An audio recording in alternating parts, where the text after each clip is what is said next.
Friends, ministry of defence की vacancy आई है जिसमें कि आप देख सकते हैं कि 2 पोस्ट के लिए वैकेंसीज आई हैं। उसमें जो मिनिमम क्वालिफिकेशन है वो 10th पास है और इसका जो स्टार्ट डेट है 6th ऑफ फरवरी 23 है और जो लास्ट डेट है 26th ऑफ फरवरी 2023 है। तो इसका हम डिटेल में डिस्कशन करेंगे। इसके लिए कोई एप्लीकेशन फ़ी नहीं है और इसका जो क्वालिफ़िकेशन है आप देख ही सकते हैं कि 10th पास है, तो बहुत सारे लोग इसको फ़िल कर सकते हैं। तो चलिए इसका डिटेल में हम डिस्कशन करते हैं। इसका डिटेल डिस्कशन हम इसके ऑफ़िशियल वेबसाइट से नोटिफ़िकेशन से करेंगे जिसमें कि आपको पूरा डिटेल्ड मिलेगा। तो चलिए हम चलते हैं। तो फर्स्ट हम चलेंगे यहाँ पे। आप देख सकते हैं नोटिफिकेशन हमारे सामने ओपन है जो कि detail advertisement of government of India ministry of defence. तो इसमें आप देख सकते हैं तो 2 पोस्ट के लिए 2 वैकेंसीज आई हैं। पहला जो है हमारा ट्रेडमैन मेट और दूसरा है फायरमैन। तो इसमें टोटल नंबर ऑफ वैकेंसीज की बात करेंगे तो हम सबसे पहले आप देखिए अनरिजर्व कैटेगरी के लिए 508, इकोनॉमिक सेक्टर के लिए वेकर सेक्शन के लिए 125, ओबीसी के लिए 337 है और 187 एससी कैटेगरी के लिए, एसटी के लिए 93। और टोटल नंबर ऑफ वैकेंसीज देखेंगे ट्रेडमैन मेट के लिए तो 1249 है। इसी तरह फायरमैन का देखेंगे तो अनरिजर्व कैटेगरी के लिए 222 है और 54 है इकोनॉमिक वीकर सेक्शन के लिए, 147 है जो कि ओबीसी सेक्शन के लिए और 81 है एससी और एसटी के लिए 40 है। तो टोटल नंबर ऑफ वैकेंसीज आप देख सकते हैं 544 है। ये हमारा वैकेंसी जो है ऑल ओवर इंडिया लेवल का है। तो इसमें आप देख सकते हैं जो हमारा पे स्केल रहेगा ट्रेडमैन मेट के लिए वो है लेवल 1 का पे स्केल 18,000 से लेके 56,900 तक का। ये एज पर द 7th पे कमीशन है। लेवल 2 का आप देखेंगे तो उसी तरह फायरमैन की जो सैलरी होगी वो 19,900 से लेके 63,200। तो इस तरह से इसके बाद हम चलेंगे डिटेल में हम डिस्कस करेंगे। तो हमारा जो रीजन वाइज कितनी वैकेंसीज हैं तो वो आपको डिटेल में मैं इसका ब्रेकअप बताती हूँ। तो ईस्टर्न जोन जो हमारा आता है उसमें हमारे स्टेट्स आते हैं असम, अरुणाचल प्रदेश, नागालैंड, मणिपुर। तो ये हमारे 4 स्टेट आते हैं जिसमें कि फायरमैन की वैकेंसी है 69। वहीं आप देखेंगे ट्रेडमैन मेट की वैकेंसी है 139। अब वेस्टर्न जोन की बात करेंगे तो वेस्टर्न जोन में हमारा आता है दिल्ली, पंजाब, हिमाचल प्रदेश एंड हरियाणा। ये 4 स्टेट आते हैं जिनमें कि फायरमैन की वैकेंसी है 71 और ट्रेडमैन मेट की वैकेंसी है 430। उसी तरह नॉर्थर्न जोन में आप देखेंगे तो उसमें आता है हमारा 2 यूटी आता है जो कि जम्मू एंड कश्मीर एंड लद्दाख। तो इसमें जो वैकेंसी है 119 है फायरमैन की और ट्रेडमैन मेट की वैकेंसी है 181। उसी तरह आप देखेंगे साउथर्न जोन की वैकेंसीज में तो साउथर्न जोन में आते हैं हमारा महाराष्ट्र, तेलंगाना एंड तमिलनाडु। तो इसमें हम देखेंगे हमारे 3 स्टेट हैं। फायरमैन की वैकेंसी है 111 एंड ट्रेडमैन की वैकेंसीज है 206। उसी तरह साउथ वेस्टर्न जोन में देखेंगे तो हमारा इसमें 2 स्टेट आता है राजस्थान एंड गुजरात। फायरमैन की वैकेंसी है 89 और ट्रेडमैन मेट की वैकेंसी है 164। सेंट्रल वेस्ट की बात करें तो हम मध्य प्रदेश, उत्तर प्रदेश एंड उत्तराखंड आता है। इसमें हमारा 3 स्टेट जिसमें कि फायरमैन की वैकेंसी है 39 और ट्रेडमैन मेट की वैकेंसी है 66।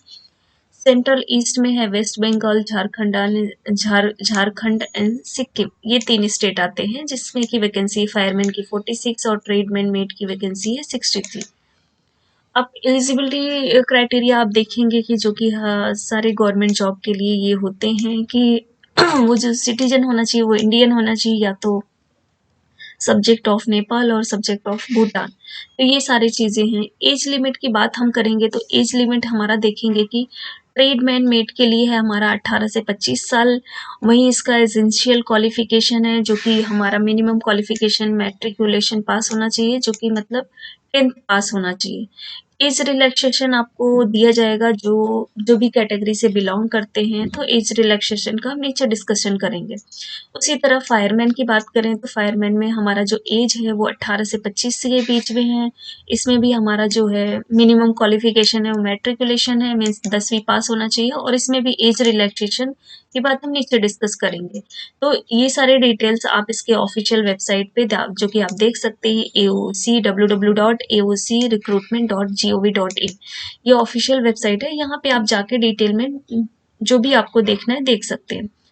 इसी तरह अब हम बात करेंगे एज रिलैक्सेशन की। तो एज रिलैक्सेशन की जब हम बात करते हैं तो एज रिलैक्सेशन देखिए बहुत ही इम्पोर्टेंट होता है, क्योंकि कुछ कैंडिडेट को पता ही नहीं होता है कि एज रिलैक्सेशन होता है, कितना हमको मिलता है। तो कभी-कभी उनको लगता है कि हमारा एज तो हो गया है, तो अभी हम फिल नहीं कर सकते, तो स्किप कर देते हैं।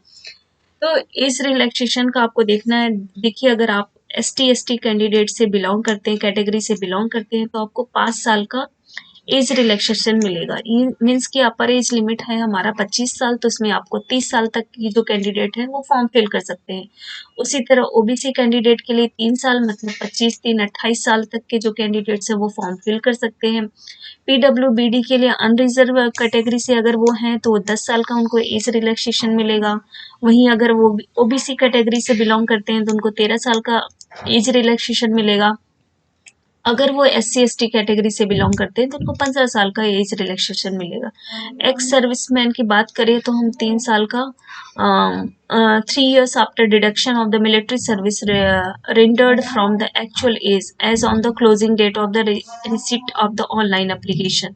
तो इनको 3 साल का एज रिलैक्सेशन मिलेगा। Defence of personnel disabled in the operation during hostilities with the foreign country or in the disturbed area। तो इनको भी 3 साल का आप देख सकते हैं। इसमें अगर आप इस कैटेगरी से बिलोंग कर सकते हैं तो इसमें डिटेल में आप पढ़ सकते हैं। वहीं आप कोई भी कैटेगरी में अगर एज रिलैक्सेशन मिलता है तो SC/ST को सबसे ज़्यादा मिलता है, उसके बाद OBC और अनरिजर्व। तो अगर वो पर्टिकुलर कैटेगरी से बिलोंग करते हैं तो उनको मिलता है। तो आप इसमें देख लीजिए, सेंट्रल गवर्नमेंट सिविलियन एम्प्लॉय के लिए अप टू 40 इयर्स। वहीं अगर वो सिविलियन एम्प्लॉय अगर SC/ST कैटेगरी से बिलोंग करता है तो 45 इयर्स। वहीं आप देखिए, ये जो पैरा है बहुत ही इम्पोर्टेंट है। ये मैंने फील किया है कि बहुत सारी जो वुमेन होती है, डिवोर्सी वुमेन और विडो वुमेन होती हैं, उनको पता ही नहीं चलता है कि उनके लिए भी गवर्नमेंट जॉब में रिलैक्सेशन मिलता है, जो कि उनको लगता है कि जो पर्टिकुलर रिलैक्सेशन मिलता है वही होता है, जबकि ये ऐसा होता है। तो वुमेन और विडो डिवोर्सी जो वुमेन होती हैं उनके लिए एज रिलैक्सेशन 35 इयर्स तक है। मीन्स कि अगर 25 इयर्स तक अनरिजर्व कैटेगरी के लिए है तो वो 35 इयर्स तक उनको एज रिलैक्सेशन मिलता है। अगर वो 35 साल से कम है तो वो इस फॉर्म को फिल कर सकती हैं। वहीं अगर वो विडो अगर SC/ST कैटेगरी से बिलोंग करती हैं तो उनको वो 40 साल तक का एज रिलैक्सेशन मिलता है। अगर आप देखिए, इसमें मेंशन तो नहीं है, लेकिन अगर वही विडो और डिवोर्सी वुमेन अगर OBC कैटेगरी से रहती हैं तो उनको 38 इयर्स तक का चांस मिलता है फिल करने का। और मेरिटोरियस स्पोर्ट्स पर्सन, जो कि उनको 5 इयर्स का एज रिलैक्सेशन मिलता है। और इस तरह से आप देखेंगे कि ये सारे डिटेल्स एज रिलैक्सेशन पे हो गए। तो बाकी उसके बाद हम इम्पॉर्टेंट इंस्ट्रक्शंस, जब आप ऑनलाइन एप्लीकेशन फॉर्म फिल करेंगे तो जैसा कि सारे फॉर्म में होता है, आपको ऑनलाइन पोर्टल पे जाना पड़ेगा। वहाँ पे आपको सबसे पहले रजिस्टर्ड करना पड़ेगा। आपके पास एक ईमेल आईडी होना चाहिए और मोबाइल नंबर होना चाहिए, जिसपे कि OTP के थ्रू वो एक बार वेरीफाई करते हैं और उसके बाद आप रजिस्टर्ड हो जाते हो। रजिस्टर्ड होने के बाद उसमें जो फॉर्म में जो भी डिटेल्स रहते हैं वो आपको फिल करना है।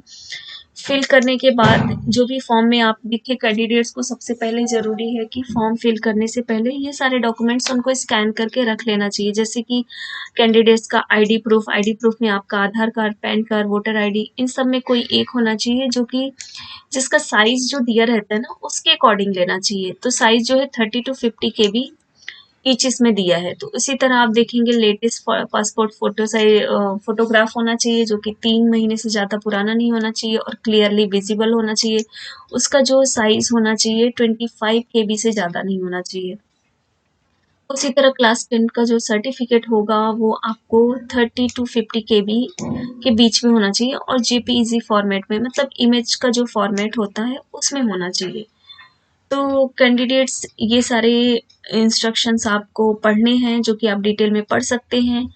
और जब आप ऑनलाइन फॉर्म फिल कर देते हैं तो उसमें आपको चॉइस ऑफ सेंटर्स भी होते हैं, जो कि चॉइस ऑफ सेंटर आपको 5 इसमें उसमें दिए गए हैं। 5 चॉइसेस इसमें दिए जाएंगे, जो कि आप उसमें जब सेलेक्ट करेंगे तो आपको ड्रॉप डाउन आएगा। तो आप देख सकते हैं कि आपका नियर बाई सेंटर कौन पड़ता है, तो उसमें से आप कोई भी 5 सेलेक्ट कर सकते हैं। तो उनके अकॉर्डिंग जैसा भी आपको सेंटर मिलेगा तो वो बाद में आपको सेंटर अलॉट किया जाएगा। उसके बाद हम देखेंगे कि फिजिकल टेस्ट होता है, जो कि फिजिकल टेस्ट में भी आप इसका डिटेल देख सकते हैं। फिजिकल टेस्ट में जो ट्रेडमैन मेट के लिए है, आप देख सकते हैं फिजिकल टेस्ट में सारी कैटेगरी के लिए अलग अलग क्राइटेरिया रखे गए हैं। इसमें देखिए 1.5 kilometre run in 6 minute, carrying a weight of 50 kg to a distance of 200 metre in 100 second. वहीं ESM के लिए बिलो जो 40 ईयर्स हैं उनके लिए ये क्राइटेरिया डिसाइड किया गया है। जिनकी एज 40 to 45 ईयर्स है उनके लिए ये टाइम दिया है, थोड़ा सा उनको समय बढ़ा के दिया गया है। अब 45 ईयर्स हैं जो उनके लिए ये दिया गया है। और फॉर फीमेल कैंडिडेट्स के लिए जो 1.5 kilometre run in 8 minute 26 second and carrying a weight of 50 kg to a distance of 200 metre in 3 minute 45 second. तो फिर उसके बाद फिजिकल मेजरमेंट है, जो कि हाइट, चेस्ट, आपका वेट नापा जाएगा। उसी तरह ये फायरमैन के लिए है, फायरमैन के लिए। और ये सारी डिटेल्स आप देखिए फीमेल कैंडिडेट्स के लिए क्या है, और सारे अलग अलग डिफाइन किया गया है उनका फिजिकल टेस्ट के लिए। उसके बाद हम जब सिलेबस पे आते हैं तो सिलेबस की बात करते हैं, तो सिलेबस में आप देखेंगे कि जनरल इंटेलिजेंस है, रीजनिंग है जो कि 50 क्वेश्चंस आएंगे और 50 मार्क्स के होंगे। न्यूमेरिकल एप्टीट्यूड है जो कि न्यूमेरिकल एप्टीट्यूड 25 क्वेश्चंस होंगे जो कि 25 मार्क्स के होंगे। जनरल इंग्लिश 25 मार्क्स के होंगे, 25 क्वेश्चंस होंगे।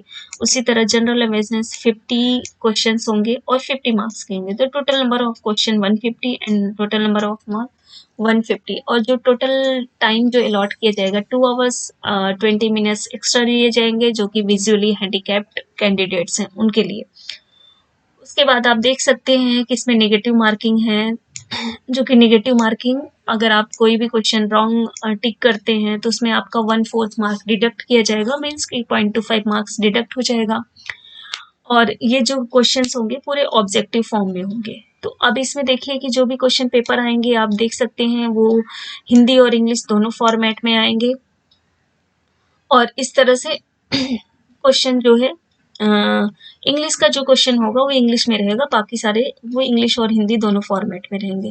आप देखिए सिलेबस में आप देखिए जनरल इंटेलिजेंस में जो आप इसमें सिलेबस में डिटेल में आप पढ़ सकते हैं। उसी तरह इंग्लिश का है जो इंग्लिश में ये सारी चीज़ें आएंगी। न्यूमेरिकल एप्टीट्यूड में आपके ये सारे सिलेबस आते हैं, आप देख सकते हैं।